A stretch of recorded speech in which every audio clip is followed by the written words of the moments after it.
tell me what's going on for you. How could I help? Yeah, well, I've just finished your like logic games on your schedule, and I've started studying the logical reasoning. But then when I was doing the logic games section, I I'm able to make a diagram and make deductions and inferences and answer all the questions. But I did have a question about splitting. So when's the right time to split the diagrams? Because that's where I'm having problems with. Sometimes I realize after I'm almost done answering the questions that I could have split the diagrams. So I wanted to know, are there any indicators or anything that I should look at to split the diagrams in the beginning? Yeah, sure. So this is a question I get a lot about when to split a game into multiple main diagrams, which really unlocks the game. Not every game will allow you to do that. Some will. But the key is when you have a particular rule or variable that is especially powerful and especially limiting. And if it's a particular rule or variable, when combined with others, might have enough of a consequence to make it worthwhile. And so a really simple example of this would be something like, let's say if you have a game with 5 slots and you know A and B must go consecutively in that order, then you have 4 different possibilities: A and B on 1 and 2, 2 and 3, 3 and 4, or 4 and 5. Right. And then there might be another rule saying, well, A can't ever be on 1. So that constrains things further. It removes the possibility of it being on 1 and 2. So now you have only a couple. So it really becomes much easier to work with in those cases. It won't be the case all the time, but be on the lookout for it, especially when you see the same variable in multiple rules. Okay. I think on the linear games, like ordering games, I know if there is like a box, so A and B, A is immediately before B or B is immediately before A, then I'm able to do that. Or if the rule says like F and N must go in one, or the 7th, then I'm able to do it. But I'm having a hard time doing that on the grouping section. Yeah, grouping's a little bit different. Yeah. Yeah.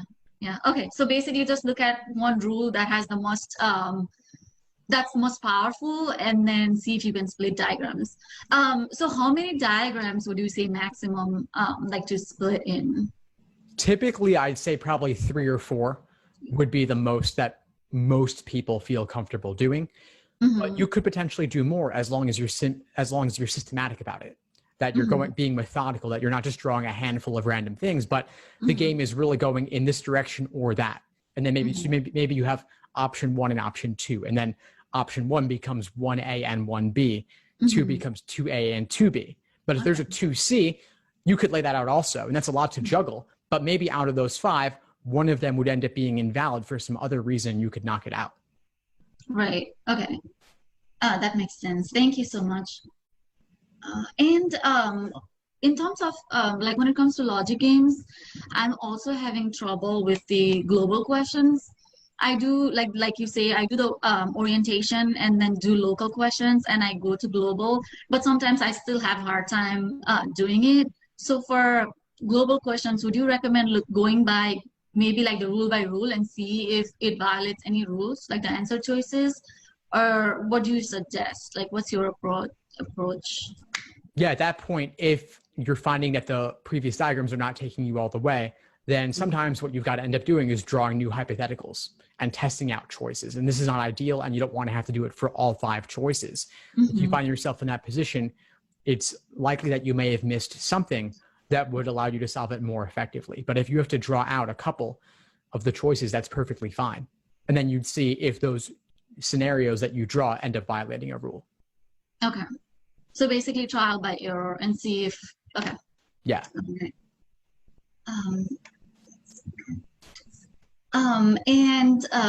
I think I have a pretty good handle on logic games apart from that.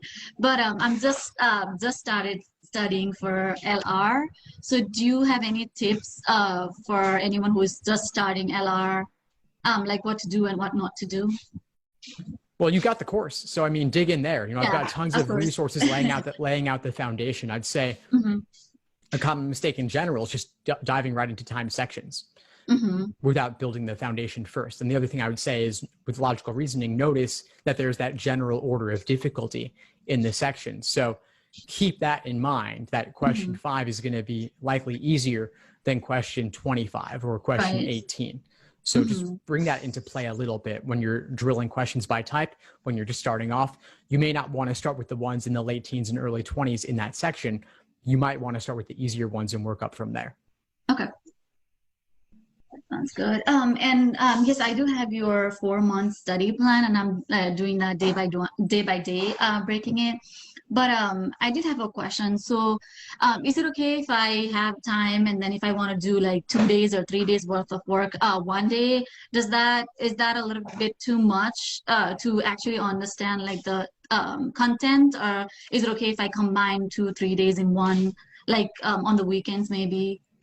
Is that okay? For some days that could be fine, as long as you're not going to burn out, as long as you're not doing 8 hours or 10 hours in a day, that could be fine.